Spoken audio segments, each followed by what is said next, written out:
What's up with pronatalists, these people who want to make America procreate again?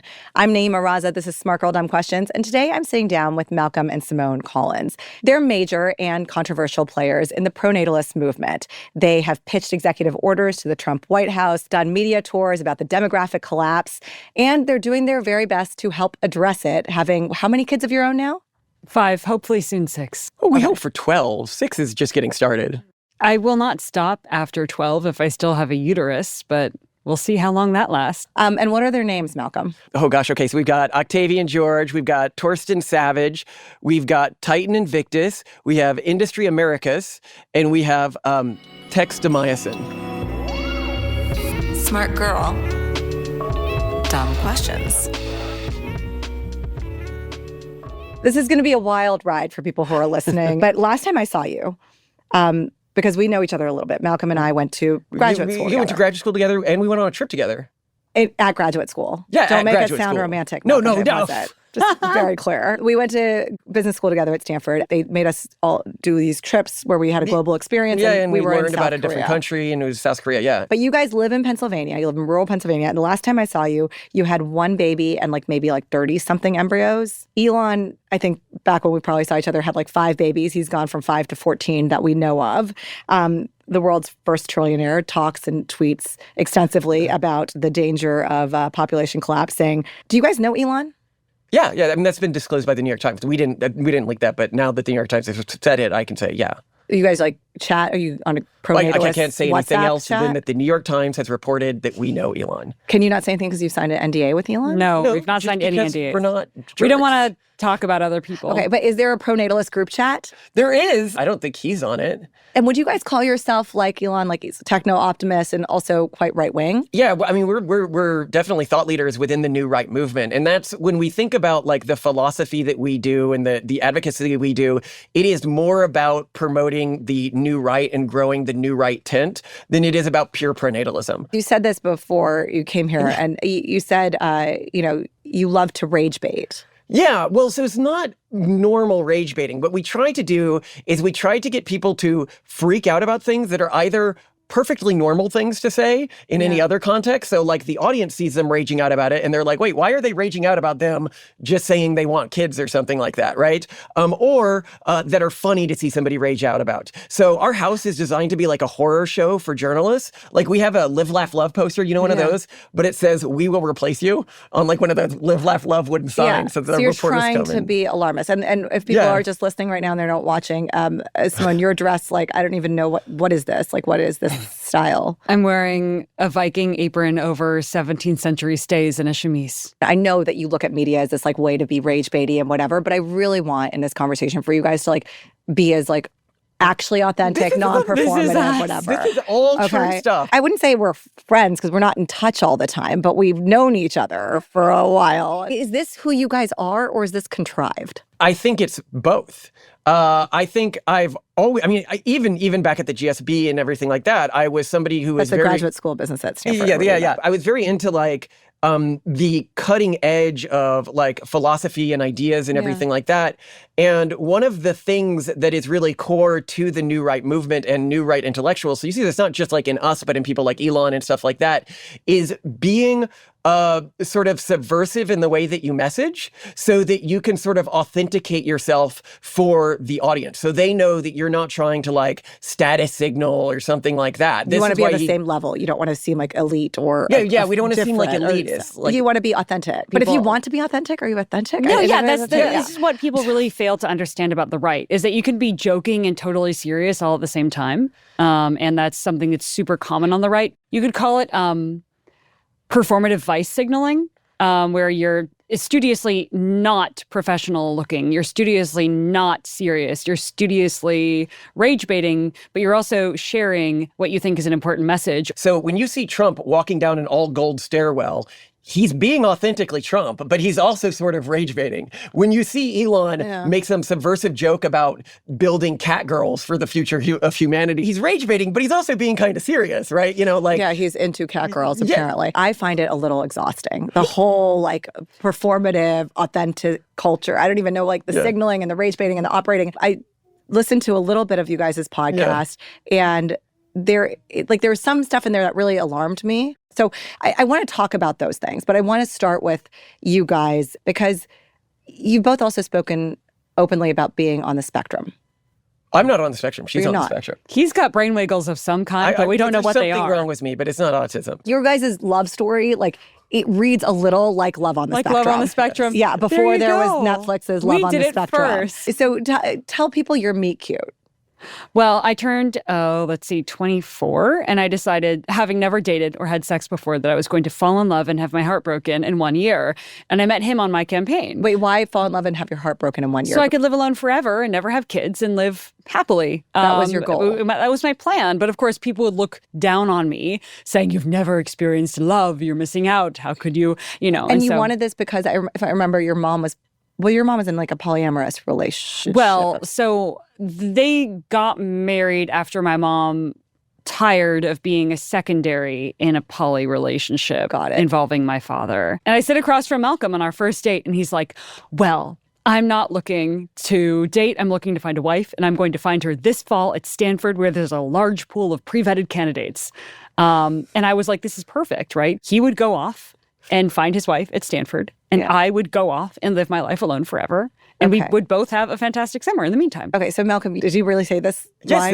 this is all true. She wasn't as quick with the whole story about why she was doing this, but yeah, I mean, I definitely remember the moment where, she's like, "Well, I need you to promise to break up with me." And I was like, "Well, Simone, I can't promise to break up with you or not form long-term feelings for you." And she goes, "Malcolm, like, I'll have sex with you right now if you promise." Okay, yeah, sure, I can promise that. And so, like, that's early in our relationship. And so I'm like, okay. And I did break up with her. I held to the promise. Yeah, July 31st, we had a breakup date. So you show up at Stanford. You were not dating Simone when you showed up at Stanford, or were you? When I first started, it was during our breakup, and then we started dating again within like a month or two of Stanford starting. Simone, you used to wear like fascinators. Yeah, these big. I And loved my Malcolm fascinators. wore like suspenders and bow ties. There was always and a vest and a tie and his jeans, his Texas tux. It was like anthropological for me to see you guys, okay? As an anecdote here, what I'll say is that when we were on the South Korea trip, and there had been a photo of me taken somewhere where I was wearing a trench coat, like wearing a hard hat because maybe we were at like, I don't know, Hyundai you did or factory something. tours and Yeah. stuff. Yeah, we did factory Cool. tours and something. And I'm like looking over this big machine, and my friend Nader says, "Oh, it looks like you're trying to dominate the world." And I was like, "Yes, he's Lebanese." And I said, "Yeah, world domination, like, wouldn't you want to start it in South Korea?" We're joking. We're having this like kind of jokey conversation. And Malcolm, who's in the row in front of us, turns around and says, "I have many plans for world domination." That sounds about right. And you were not joking. No, absolutely. I'm always surprised that people don't have a plan for world domination. I mean, if you're here, you should try to win. I mean, that's the ultimate win state of humanity. Do you think of the world as a video game? Kind of. Isn't it not? I mean, like... Yeah, you choose your objectives and then you try to maximize those objectives, which is similar to any sort of, play as you go video game like The Sims or something like that. And the maximalist objective you could choose is world domination, especially considering no one's done it yet. Mm-hmm. To be the first person to dominate the earth? People have tried. Yeah, but they failed. So do you think you have like a Napoleon complex? Gosh, I think it's a practical thing for a person to want to do with their life. I don't think it's a complex because I just think it's natural. Like, if you're here on Earth, why not have a, what do you call that? Like an edge goal. What do you call those? A stretch goal. Stretch goal. I know you didn't dominate the world, Malcolm. I don't think you've achieved world domination. I don't think you Give will. it 8 generations. Give it a few generations. I'm trying to set up a power structure that can eventually dominate the world. I don't need to do it in my lifetime. But you did change Simone's mind about something important. So you went from not wanting to have kids to wanting to keep having kids till your uterus, as you told me, quote, falls out. Yes. How were you persuaded? So actually, I was sitting on a roof in Redwood City with Malcolm on our second date. And this was, of course, I still had my original plan. Yeah. But he was you were talking planning about to stay single. He was planning to dominate the world. Okay. Yeah, and you're sitting on a no. roof. Look, when he found from my college days this book I made on world domination, he was like, "Whoa, man! Like we're the same." We talked about it on the first date. Well, we talked about your methods, yeah, and then we got to mine later. But we're definitely on the same mindset wavelength there. But yeah, so he was talking about how he wanted to have a big family. I was talking enthusiastically about how I didn't want to have any. He asked me why. And I said, I did never wanted to put my career on the back burner. And I'd seen so many people, mothers of my friends, put their entire personalities and lives on the back burner to raise their kids and lose themselves in that. And then have extremely depressing later lives because their kids leave home and who are they anymore? And Malcolm basically just said, what if that wasn't the case?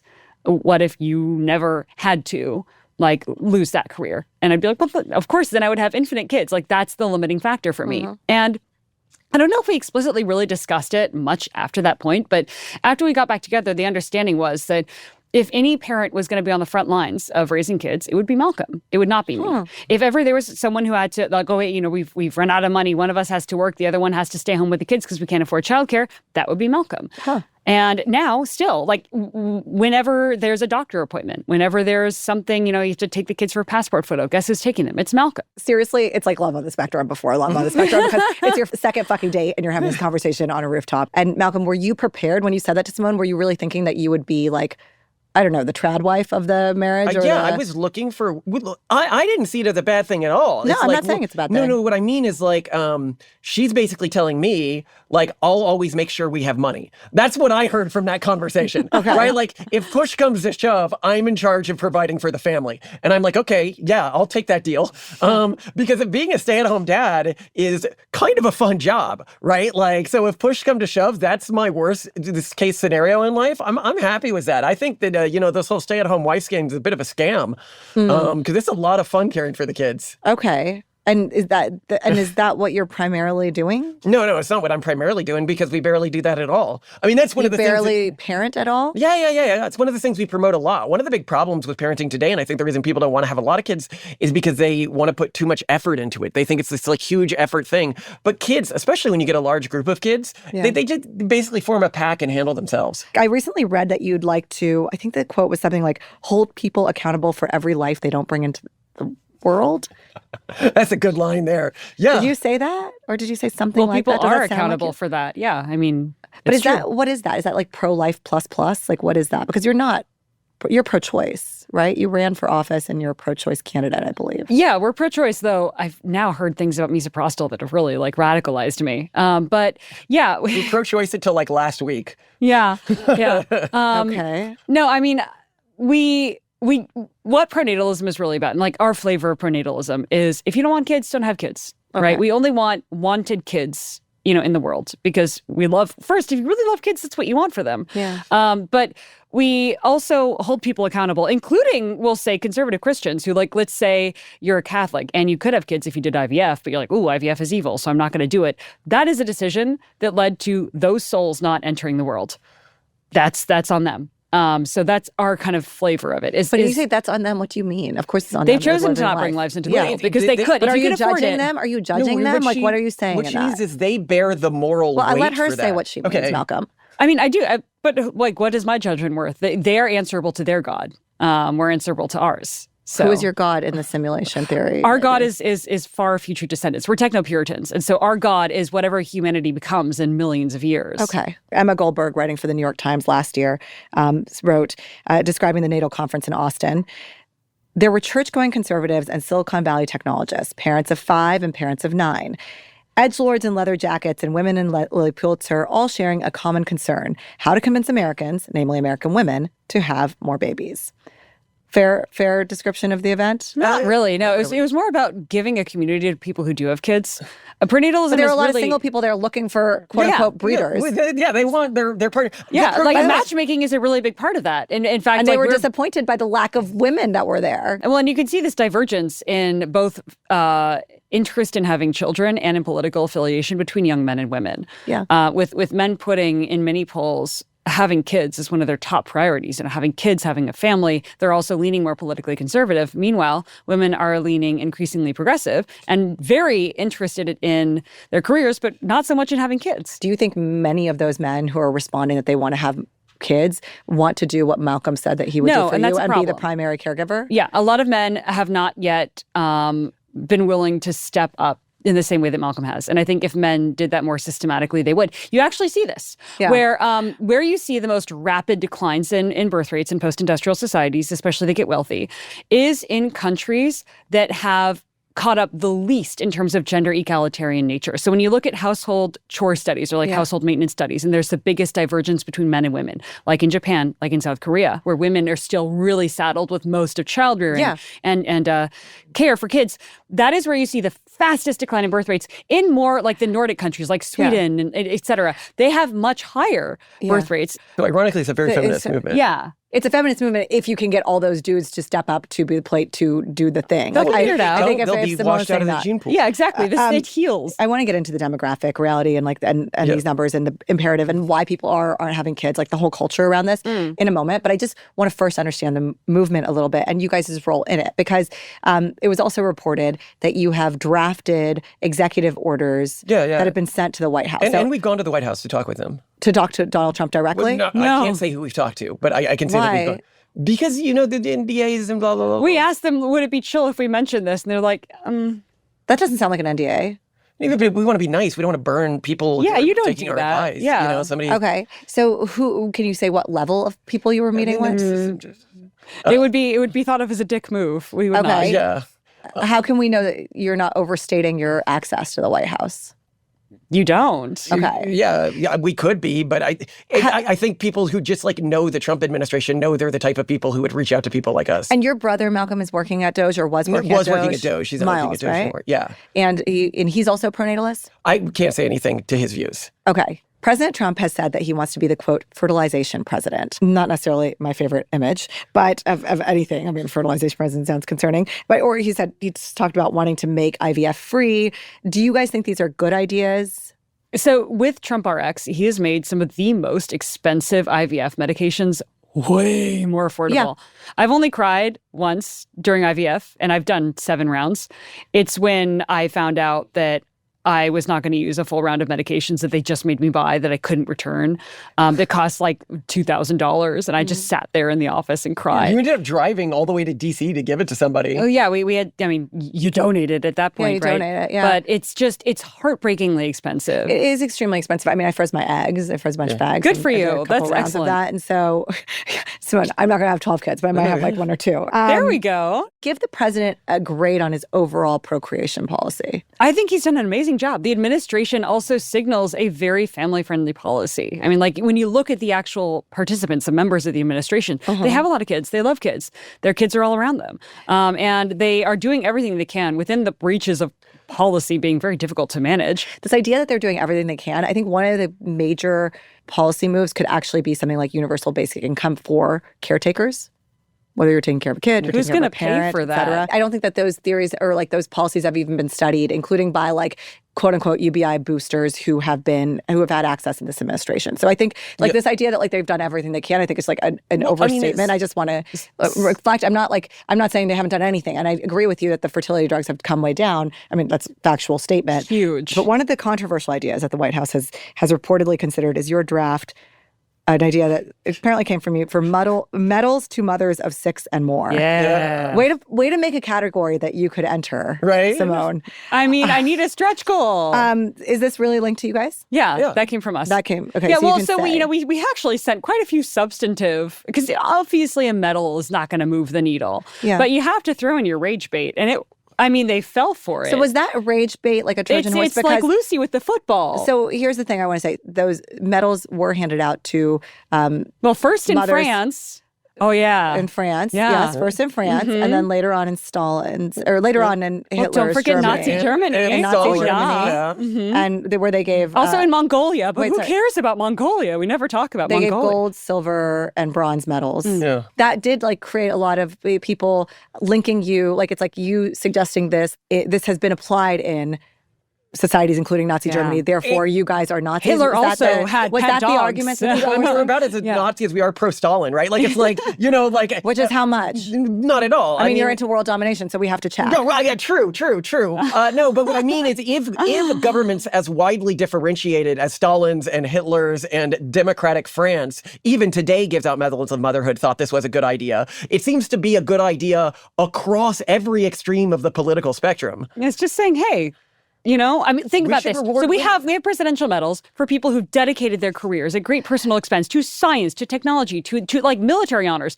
But screw people who decide to step back from their careers and raise a lot of children. It's a lot of work. They don't get any reward for that, any recognition. I think this idea of like giving people carrots for having kids, okay, interesting, hasn't really succeeded Again, financially. it's not going to move. That It's not was gonna move the needle. raised bait. But I think the thing is, like, the real problem is that people feel like right now there are sticks to having kids. Yeah, and it's culture. Because it's culture, you know and it's what? Everyone's like, financial, I can't afford my mortgage because I'm buying blueberries for my children. Who said your children needed blueberries to survive? I don't think that everybody who is struggling with affordability is struggling because they're trying to buy organic produce and a home. You'd be Simone, surprised. as a woman who hasn't yet had kids, but wants to, aspires to. I think that there's like kind of three things. The first thing for me is like social stability to have a child, that I would, as a person who's like moved around a lot, be in one place, that I would have a partner, that I would have an infrastructure around me that would help me like care for the kids. Also financial security, right? For like providing for those kids. The third thing is like optimism about the future. For a lot of women, that's what they're looking at. Like feminism has given women a choice about whether or not they want to have kids. I think that choice is a lot for people to bear. And I don't want to like cast it aside as like blueberries and a mortgage, because it's really a real thing. I think a lot of people desire to have family, and a lot of people feel like family's out of reach for them. Yeah, because it is in our culture. So basically you have to like go off the grid to actually have kids in a way that is sustainable and not stressful. So a lot of people who do ultimately make it work, in the end are making it work in an inherently unsustainable way that's really stressful, because you're trying to be a dink who also happens to have Dual kids. income, no kids, as a Yeah. dink, yeah. And it's very stressful to make that work because it was never meant to work. I think as a generation, we're living through a massive cultural shift, absorbing feminism, absorbing modern capitalism, absorbing affordability, changing technology. I think there's also the sense of like, do I need to have kids? Is like having kids a propagation of the economic system? So it's like, I got to pay into someone else's social security. I think people have a little bit of reticence or reluctance around like buying into the idea that everybody needs to have a kid in society, even though at a micro level, they may or may not want to have a kid for themselves. Yeah, I think something that everyone could agree with, whether they're a leftist or a rightist, or maybe not everyone, but I think most sane people agree with this, that whatever the mainstream way of living is right now, whatever our culture has culminated in, doesn't seem to be working anymore. Everybody understands the current structure of marriage is broken. And what pronatalism is us radically trying to fix it by inventing new cultures. And I think that other people try to fix it in different ways. Some people try to fix it politically, with new political movements or radically different political movements. But what we do is we try to fix it at the level of ourselves and the level of our families. We'll be right back after the break. Pronatalism as a movement, where does this get going? Like, where does this all... Because I remember when I was doing this show with Kara Swisher, I remember bringing up pronatalism, and she was like, what? She didn't know what it was. It was like 2022, I want to say. It hadn't yet busted into the culture. In 2023, 2024, 2025, there's been a lot of coverage of it. Yeah. I first... learned about it, I think, through you guys, maybe just like before the pandemic. Yeah. Right? That's when we first started obsessing about it. That's when you started. And was there already a world of pronatalism that existed outside of these religious societies? No, the world of pronatalism really grew around us. Like in the first pronatalist conferences, we were the headliners, we were bringing people together, we've been organizing all the thought leaders. One of the things that I really care about in this movement, because I was like involved in the effective altruist movement before this, is I didn't want us to become a bunch of like infighting, sex scandals and all of this. Because when pronatalism is growing, you got to keep in mind, we've got trad-casts, we have ultra-Orthodox Jews, we have people like us. Trad cats? Trad Catholics, traditional trad Catholics. Okay. You have people like us who are using IVF. Presumably we have a lot of surface level differences in our ideologies. And it was really important to us to grow a movement where despite those, we wouldn't see this petty infighting. We wouldn't see these rifts. Yeah. And I think in large part, we've been able to achieve that. And I take a lot of pride in that. And you wanted to make having kids cool again, kind of? Kind of. Yeah. That was the goal back then. Obviously, the goal has transformed since we first started the movement. To what? So when we started the movement, we thought there might be some way to build this into a nonpartisan movement where people broadly understood the scale of the threat and what was downstream of it. As things began to move, we basically entered reality. One is that we're never going to be able to fix fertility collapse. in a time frame that's going to release the pressure on things like Social Security before those systems start to collapse.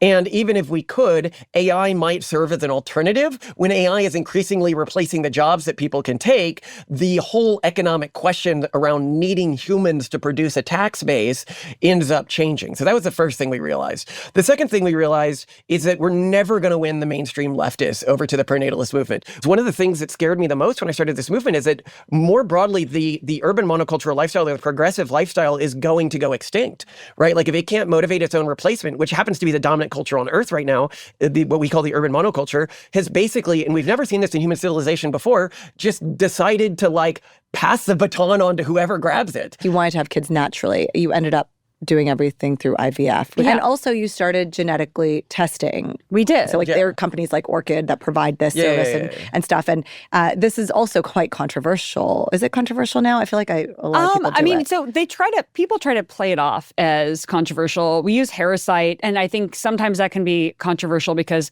we started using genomic prediction. They don't share things like height and IQ. Parasite does. Among, of course, all the important health stuff as well. So you have this testing where you can kind of see various genetic traits of your child. Yeah. Height, externalizing, schizophrenia. And IQ? IQ. Well, yeah, You can test embryos for IQ. I feel like I want to fact check that. They're looking at... Yeah, I mean, IQ is highly heritable. Yeah. It's actually one of the most heritable traits that humans have. But you guys do not consider yourselves eugenicists. No, because a eugenicist is somebody who believes that certain people based on their genes don't have the right to exist. Because we want to eventually get into genetic engineering, when somebody says that they don't believe a genetically engineered child has the right to exist, they're being a eugenicist. Because they're saying a certain class of human beings doesn't have a right to exist simply because of their genes. There's a lot of concern about the overlap between like pronatalism and racial replacement theory and like concern about becoming a majority minority country or all of these things. And so there's a sense of like, okay, if you're white, you really need to breed. If you're intelligent, you really need to breed. If you're an elite, you really need to breed, whatever it is. There's all these theories on that end.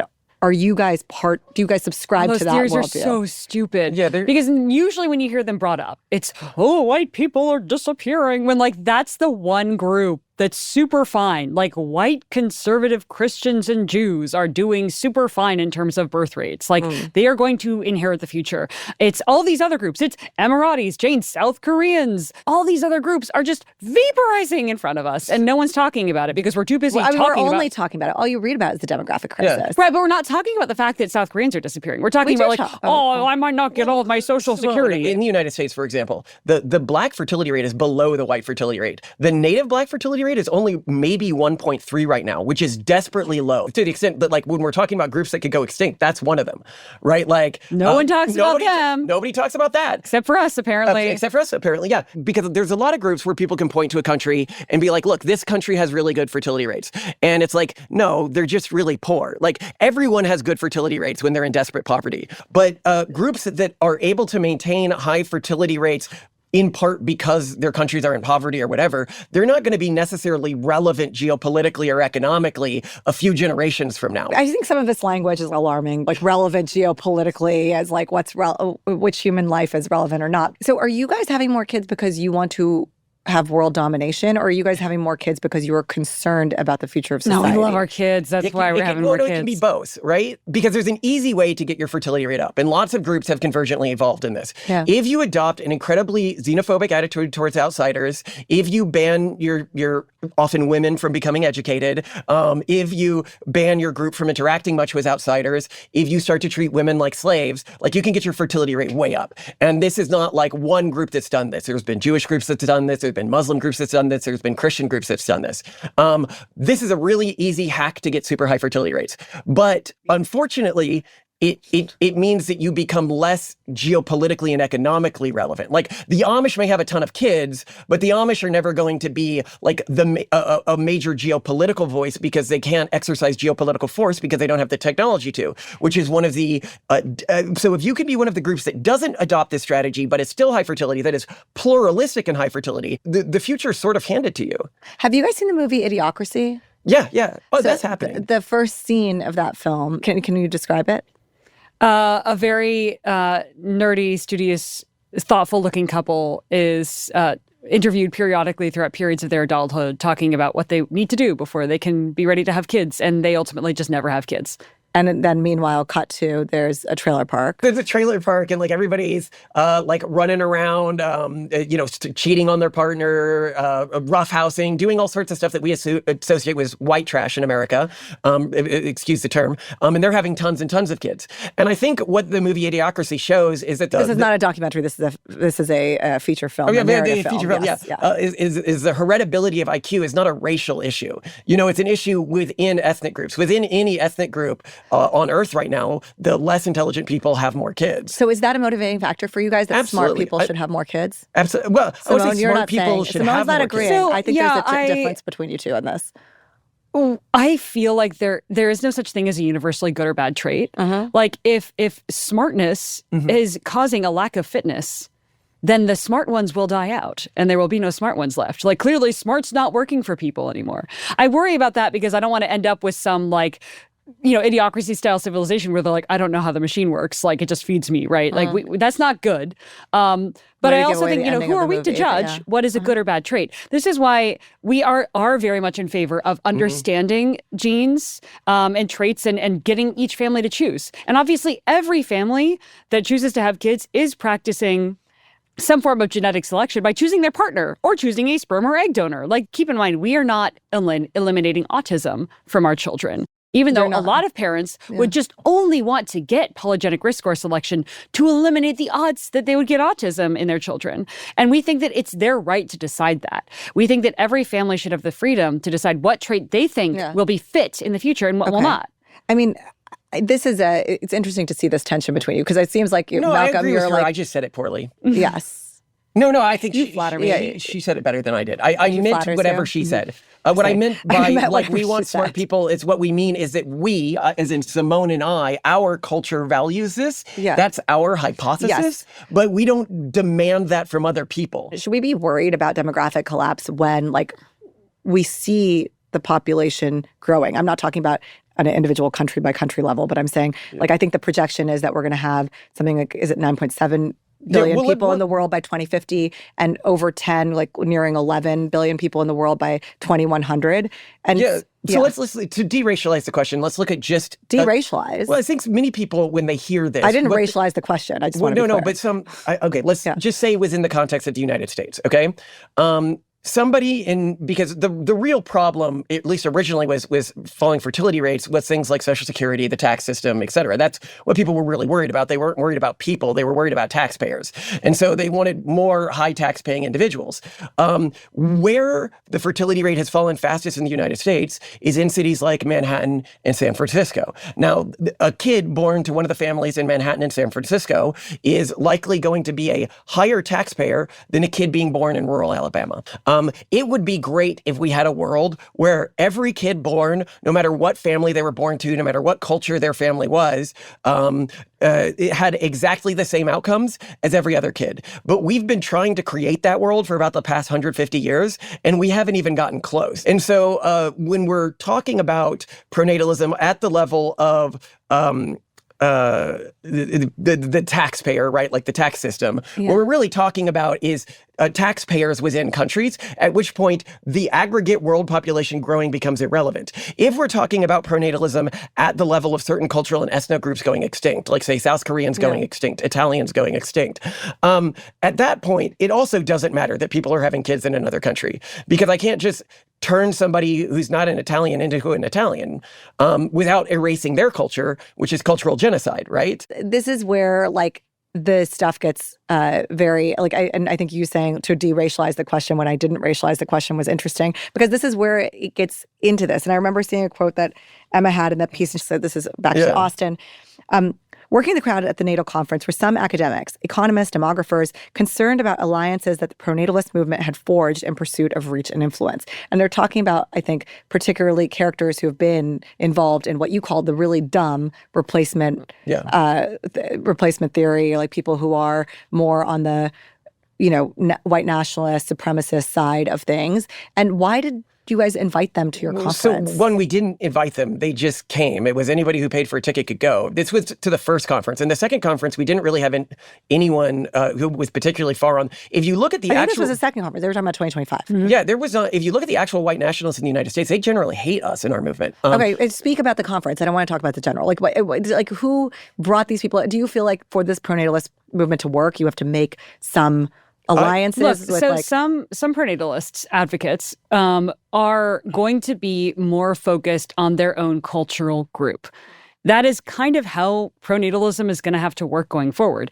It's that you have a culture or a religion or a group, and they love themselves, and they want to see more of themselves, and they love their kids. Think about it like sports teams, right? Like, I mean, it's hard to think about like sports teams because it's about people. I do think it's problematic. It is about no. It's not. No, it's not problematic at all. Like, imagine if like you had the Oakland Raiders and the. I mean, don't imagine it. Like, speak about the specifics. So Simone, it's easier to talk about this in terms of like Koreans, right? Like Koreans very low fertility right now. To get a group of Koreans, a culture within Korea that is high fertility, I need to convince some Koreans to love Korean culture and identity and want to perpetuate it. Yeah. So there are people who show up to.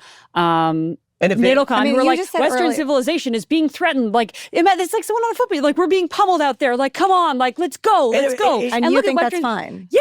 But earlier you said to me that that's so stupid. There's no, like, risk well, of because white people it's stupid. It's not true. up. You know, it's like the Yankees being like, we've never won anything ever. We got to win this now. And it's like, come on, guys. Like, we know you're doing fine. Right. But the point being is that it's going to be very hard to convince anyone to want to have kids if they don't have pride and a civilizational identity. Yeah. They're not like, and I think people are seeing that. And they're like, oh, this is racism. When like, no, it is a necessary element. One of the big reasons why we see urban progressives not having kids is that there's a deep sense of hatred of themselves and their culture. And we're hurting the environment and all these things. Those reasons are rarely true when you actually probe at them. It's like rarely that climate change is the reason. There's that like a deep level of self-hatred in modern progressive culture that is, I think, causing a lot of dampening I find it on birth interesting rates. when you guys were so like, you know, you consider yourselves like such Silicon Valley people, very rationalist, very based in data. You have Excel sheets running. For you guys to make these like sweeping claims about a generation of society. The way I'd put it is you can't convince a Mexican to have more kids if they don't have pride in their identity as a Mexican and Mexican culture. I'm sure there are people who have more kids who are not prideful of their culture, and I'm sure that there are people who are prideful of their culture who do not have kids. No. Like, I disagree. For sure, like all of these totally exist. Very strongly disagree, because if someone has a lot of kids and they're not prideful of their birth culture, they are prideful of a new culture they've created, and they're excited to raise kids within it. It's just like it's like a very abstract conversation. Like for me, I'm like, people have kids. Like, it's not like I'm going to have kids because I'm like so excited to have Pakistani kids. Though I love Pakistan. I love the food. I love so many things about my culture. So you're proud of it. I'm proud of it. But I also am not proud of it at the expense of other people. I think the thing is I'm not like my kids no are one better. ever said it. What, but I think that they're not saying it's like we got to take out. No one said that. No one was talking about genocide. For some of these people, it is like a football team in the sense. I'm not saying it's genocide, but I'm saying there are people who are like, we have to outperform. We have to outpopulate the earth. That's not zero sum. Yeah, that is expansionist. So this is what I'm asking. The question I'm asking you is, do you think there is a line that you would want to draw in like kind of how far you extend the tent of these people that you would not want to include like white supremacists who have an interest in propagating, you know, white babies and limiting the number of other There's babies. a line in its cultural sovereignty. It's when people start trying to legislate or dictate or curtail in some way the lives or cultures of other groups. You've crossed a line and you're not part of our movement anymore. I've known you guys for a long time. And when I went to look at your podcast, I was like, what the fuck? Okay, I want to read That you. is exactly what we're going for. I hope it offended you. So I want to read you some of your titles for your recent podcast episodes, okay? Go. It's now illegal to murder whites. Blacks and Sikhs don't know how they'll survive this. Another one is we need more sins. We need more Do you want sins. to talk about that title? No, I want to go through them all, and then we're going to go back and talk about it. We need more sins. Sins equal rules that make your life better. Mm-hmm. Third one, how a gay Jew rewrote core Catholic doctrine in the 1960s. That one was wild. Number 4, researching a gangbang radicalized my wife against early stage abortion. Told you about that. We were wrong, in parentheses. Mm-hmm. Okay. The Fifth one, how the world turned against gays. Only 60% of Dems are pro-trans now. Yeah, have you seen the graphs? And then how Legos taught the world to hate Mormons again. It's like, You're too what professional. What You're such a offends me polished about journalist. it is not like, I'm like, what the fuck? It's clickbait. I don't know what it means. I'm just like, what is this They're clickbait edgy hellhole? new right Are you guys people. just like trying to win an algorithm, or is this like, are these things? Yeah, like, you kind of, I mean, is look. that what you're so doing here? We are coming at this with extreme, like, no funding. We don't get, like, paid for this. That's we okay. don't have backing. I'm in and my we have project. to figure out how to, out I'm of also nowhere. an independent podcaster, Simone. I don't have this kind of wild Well, and so the titles. cheapest way that we can get PR and we can get more views and we can get our message out, which is actually fairly substantive, I would hope, is by rage baiting. So what I'm hearing you say is like, okay, you have a line. Your line is that you don't want to be bedfellows with people who want to expand their propagation at the expense of other people's propagation. You don't want to be in the I don't know. world of, You're like, saying that I'm okay with people changing minds. That's you're okay. willing to co-opt some of the like vernacular and like the culture around that group to pull people into your because- economic yeah, system. the white- Dude, I to mean, make like, money. I'm never ever gonna like a racism bait. Like, if you ever want to change a genuine racist's mind, I will never talk to them or ever engage with them in any way. We actually have a common thing is, yeah, they've been like, I was a racist when I started watching you guys, and I'm not a racist anymore. But people have come and been like, I used to think that Latin Americans were really different from people in America, and I don't think that anymore after watching your podcast. If you want to change minds, if you want to fight the culture war against Nick Fuentes, you need to be getting in front of the same audience that he's getting in front of. I went and listened to your show. So I'm not just like judging you on headlines. And I listened to the one about it's now illegal to kill white people. Yeah, that which, was wild, the the way, stuff that's going on there. Well, you talked about the killing in Belfast, which has been a lightning rod, and Elon Musk has himself gotten involved, and it's like led to it led to protests, led to violence all over where this immigrant had been involved in this killing. And then you also talked about what I heard another story in Germany. And then what I hear in your show is like, Malcolm, sometimes you'll say some like wild shit. And sometimes you'll say some extremely inaccurate stuff. I'll just say, like, it's like you go back and sometimes you guys are correcting or whatever. And Simone, you're often pushing back. You'll be like, well, because so Malcolm will say, they killed these people, they killed this guy, and all they got was community service, and now they're picking up the trash and whatever. And then Simone's like, well, they were teenagers, and there's probably different laws regarding teenage. You shouldn't be allowed to rape someone just because you're a teenager. I'm not saying, I don't think that that's what the law says. Malcolm. Well, then the law wasn't being applied. And that's concerning. And it makes a bunch of people feel like the law isn't being applied evenly. No, I think that what in that case, it's like you think that the punishment for the law is not sufficiently strong for the crime. And that's your critique, baby. That Right, you're yeah. saying. But you weren't saying that. You were saying something else. You were saying that the law No, wasn't I saying- believed that the law was being applied differently along ethnic lines for ethnic reasons. And I think that that's wrong. But just take your face value of this dumb headline. It is now illegal to murder whites. Don't you think it's illegal to murder whites? Well, I mean, if when you I look at first the saw murder reaction whites- to the Anthony trial that just happened, a bunch of people you're being talking like, about a what am I single- going to tell my kids? What am I going to tell my 5 boys? Tell them not to murder people. Because this was a clear case of somebody just murdering someone. So why are people freaking out about this? We all have the facts of this case. We all know that he was asked to leave that tent multiple times. And all the kid did was attempt to forcibly remove him from the tent. And he killed him.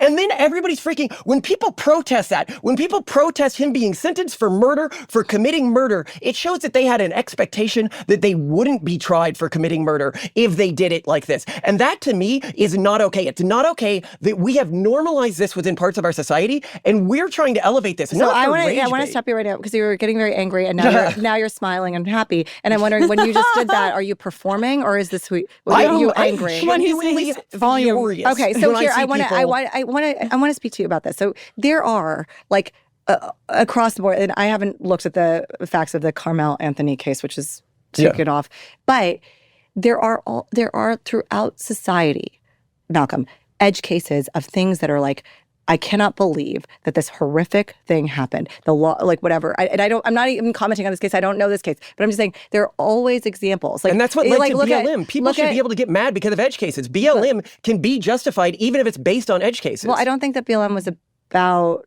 I mean, when you look at the data about racial violence and when you look police at force, when you look at the rape gang data, when you look at we are using edge cases to motivate anger around something that is a wider statistical phenomenon. And to what end are you motivating that anger? What end are we motivating the anger? In the very episode that we had that on, we had a large section of like, do not make people of different ethnicities feel uncomfortable in our spaces. Make sure that this is a movement that is inclusive of people, regardless of their skin color. But that doesn't mean that we should be okay with the people who are cheering after, the October 11th attacks. 7th. October 7th attacks. When we had parties in U.S. campuses before the IDF did anything, because of those attacks, that means that this is a normalized culture, that people think that they feel safe going and partying in a university campus because people are being raped at a music festival. You're making an argument there that I think is a bit like of a slippery slope, which is to say, I think that there are people who were protesting Israel's actions throughout. There were people who went out and celebrated the October 7th attack. There are people who went out and protested that in advance, like prophylactically, any Israeli action against Gaza because they knew it was coming on the basis of history. If you look at the retaliation of the IDF and the Israeli government for attacks and the fallout of that retaliation, right? Because it's often not the perpetrators of the attack who get punished. It's often the kids, women, it's like a whole society. They weren't protesting, they were partying. No, and this goes all the way, look at Claudine Gay. You're looking at she runs Harvard. So here's the thing, you're just saying you're like now vomiting words of the culture wars, and I'm trying to have a conversation with you, okay? There continue to be protests in the summer well after. At that point, I would say the Israeli response was quite significant. Yes. You would agree? In Gaza. So there are kids that continue to protest. There are people who would like to lean into this kind of headline where you kind of try to make everyone who's a protester appear as if they're, quote, anti-Semitic or, quote, like there's all these ways that this can spin up into the culture wars. I think there's a way to like paint people in the worst possible light in order to drive clicks and drive rage. It's for me, like, I think that's where I'm like, I don't recognize you guys in that. Do you ever worry about do you ever worry, and I'm asking you, Simone, first. Okay. Do you ever worry about this, like falling into like this world that's actually completely irrational, completely like interested in morphing anecdotal cases to drive and rage bait and anger people and motivate them into like becoming memes of themselves? No, I really don't worry about that. I mean, it would be like someone who makes fishing lures, like worried about like, well, I only ever just make, I guess there are people who just only make fishing lures. Is the fact that you don't worry about it like worrisome in and of itself? Like you have guardrails of like how you think about your content and what you want to put in the world? Yeah. I mean, we are continuously focused on whatever it is that maximizes human flourishing. That is what we want. And clicks. I mean, well, that is part of the ideology that drives our effort, right? So you have your long-term goal, and then you have, all right, here are my resources, right? Here's the hand I've been dealt. Here's how much money we have to spend on this. Here's the other obligations we have in life. Here's how much time we have. How do we get help, start to build a community, raise awareness about demographic collapse, raise awareness about a bunch of other societal issues, and how do we get to there? And that clickbait, that rage bait element of our strategy is one of those ideologies on, by the way, after we tried many more polished and more responsible and professional pathways, the thing that ultimately got traction, the thing that ultimately has product market fit, and that ultimately engages people. And so, all right, well, this is what works, and this is what we can afford, and this is actually making a very positive impact for everything we can measure. So we're going to keep doing it. Leaning into the algorithm of the identity bait, for me, I'm like, I think that's fighting a ghost that doesn't exist. I think most people, like even the COVID stuff, like a lot of people will be like getting out there, and I've interviewed Fauci and I've interviewed Jay Bhattacharya, and I've been like, I've been through the gambit. I've covered this stuff. And now people will hark back to that. I don't think there's a lot of people right now who would say like, yeah, closing schools was a great idea. And if we were to do it all again, we would do it again. And people like dine out on that historical mistake to animate people about a world that doesn't, like a yesteryear that doesn't exist, so that they can continue to be mad and then move to whatever they are interested to move them to. The way that is, I think that this war, this internet low culture war that a lot of people think is below them. The war that happened when we were younger between Tumblr and 4chan, right? Like people thought that was like weirdos online, but that was what was downstream of the modern Trump administration and the modern, the xenopronoun side of the progressive movement, right? Like this war that we're having, it's this underground culture war happening online that determines the future of human civilization. Nobody reads the newspapers anymore. The conversation that's happening happening by the elites in the ivory towers is no longer the conversation that ends up shaping policy in 10 years. It's so interesting because it's like I'm having this conversation with you guys and it's like a little slippery because like you want to say like, okay, yes, like we are not white supremacists and we will, but yet if white supremacists want to increase their number of people and they're prideful of their culture, like that's okay for, it's like you're kind of like trying to be like a equal opportunity, happy-go-lucky we drew where employer. our line was, and it's with cultural sovereignty. Right, yeah. Not curtailing the rights or liberties of other people. Like, I don't see what the problem is. Own group is fine. Like, I'm just interested to understand like how you were thinking about it because at the end of the day, it's a business, right? It's also a media business. Yeah. But there was a Guardian did a profile about you, and in there's a scene where Malcolm, you guys are out at lunch with your son, and I think Octavian, who's over here, and he did something with his foot and it like topples the table. Yeah, our younger kid, Torsten, but yeah. Torsten. And I gave him a bop. I lightly slapped him across the face. Yeah, you described it as giving him a bop. The author said that she was shocked and like very much, didn't classify it as a bop. Well, she said that within 30 seconds he was laughing. So clearly he wasn't like injured or something. I'm not here to litigate your parenting. What I was shocked by on it, there's a story about your husband where it basically, it's like, you're portraying him as someone who's like, okay, this is how Malcolm disciplines his child. Yeah. And in a way that's like shocked this journalist. Then Simone, you said, Jenny Kleeman, quote, did your nonprofit advocacy a huge favor from that story. Were you joking or is that the actual business model? She came to our house. She's a lovely woman. We still She came to your house her. and just set up like an amusement park to like inflame journalists. Yeah, she entered the fun house, okay? The mirrors are there. She's freaking out. What you called, but like, listen, you're not going to get really good reach with the story unless it has something really controversial in it. Do you think this conversation is going to be controversial and like I hope he doesn't get you any enough? flack. Hey, I just want the audience to know that she doesn't agree with anything. She hates everything we say. We're monsters to her. She brought us out here to highlight how bad we are. That's not what that's not why I brought you out here. I brought you out here because I want to understand. First of all, there's this whole like culture war story about how like elite universities across America are only breeding a single type of individual. And I think if you look at these two graduates of the Stanford class of 2014, you will see that like it's a very like we made like it. You guys have 5 kids hoping for 50, and I'm like got some eggs in a freezer, like it's like.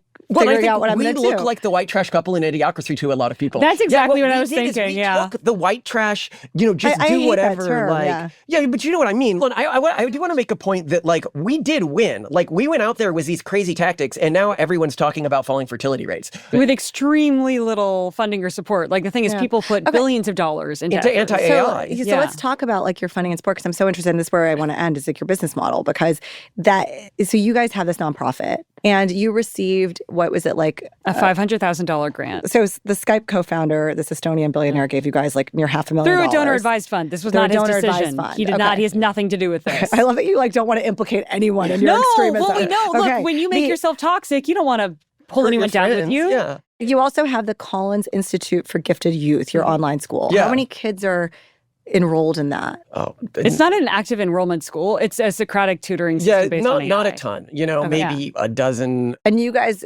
homeschool your own kids, right? I mean, our platform that's doing really well is rfab.ai, which we've built to replace workers.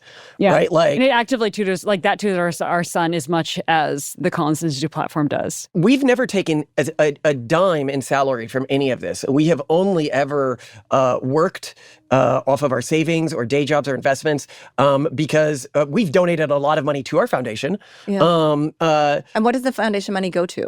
The foundation money goes to building things like less expensive educational models that people can use instead of college, because that's one of the biggest Does that costs. mean that you use the money from the nonprofit to build the Collins Institute? Yeah. So you're reinvesting the money in your own properties? No, it belongs to the nonprofit. Okay, you wrote these books and you said the proceeds go to charity, presumably your own charity. Yeah. So I think some people could be listening to this and be like, are these guys like cult leaders? Are they like grifters? We think it's a elaborate grift. religion. We don't make any money from the nonprofit. Like that's not paying us. Like it's lovely when people donate, but like that's not going to put food on our table. I mean, we're largely living off our savings right now. Yeah. So hopefully he's trying to build a new like company. an AI companion company But, that's beginning to build income. That's our fab.ai. So it's basically like AI sex bots and stuff like that. And you have this travel company still or no more? No. Mostly separated from that, yeah. You're separated from that. What is that controversial? Well, we're separated. We stepped down because we didn't want any of our advocacy to impact the employees at that company. I mean, Simone, when you guys started this partnership, you said there were always going to be money. It sounds like there's not a lot of money. What are you going to do? But we find this work really meaningful. I never wanted to put my career on the back burner. It was never I wanted to put money on the back burner. It was I never want to lose my identity in parenting and no longer do work that I found intellectually stimulating and meaningful. And I have that more now than I ever have before that I could ever get from a job because we really believe in this work. Do you guys want to be famous?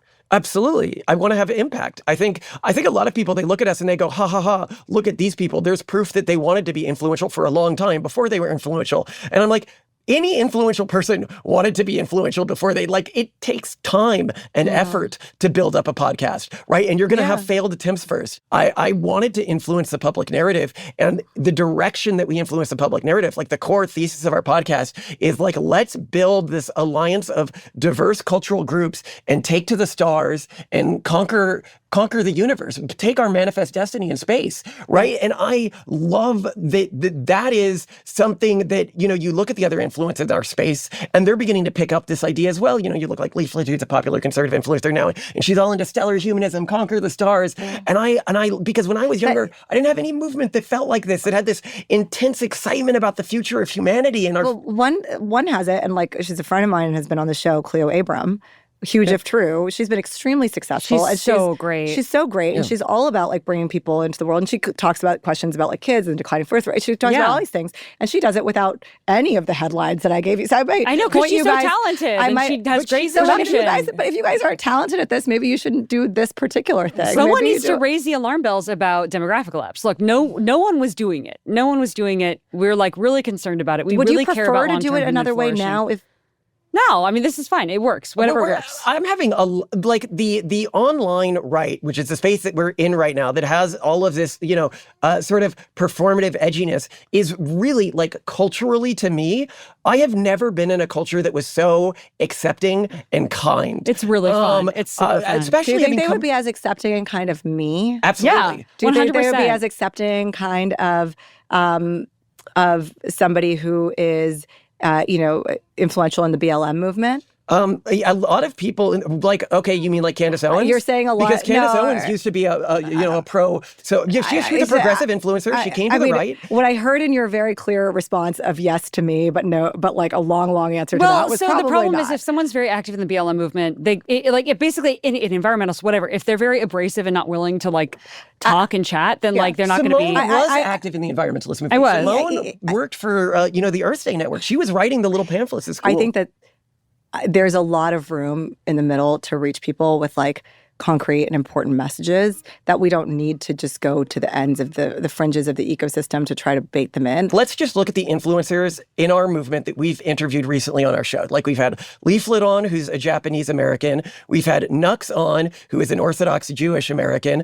Soon we're going to have Kirsha on, who has a furry, a fox girl avatar VTuber, right? And all of these people are widely accepted in the movement, and we're accepted with open arms. I love your podcast version of I have black friends, but yes. No, this isn't my friends. Saying, These are people who are wildly influential among this audience. It's not just that we have friends like this, it's that we listen to these people as intellectual authorities. It's just more it could misinform people and radicalize them in unintended ways. Right. I mean, and there's a very similar argument made about Silicon Valley startups, right? How dare you move fast and break things, because what if you, hurt someone in doing this, right? But we wouldn't have this level of innovation if people don't sometimes take a risky approach. That said, again, the whole reason we're in this is we want as many different groups taking as many different approaches to the world's biggest problems as possible. And demographic collapse fundamentally threatens this. We are very happy that you disapprove of our approach. I'm super happy. I'm not saying I kind of do. Come on, just own it, right? I do. I kind of disapprove of your approach. I'm really glad. No, I disapprove of your approach because I think it's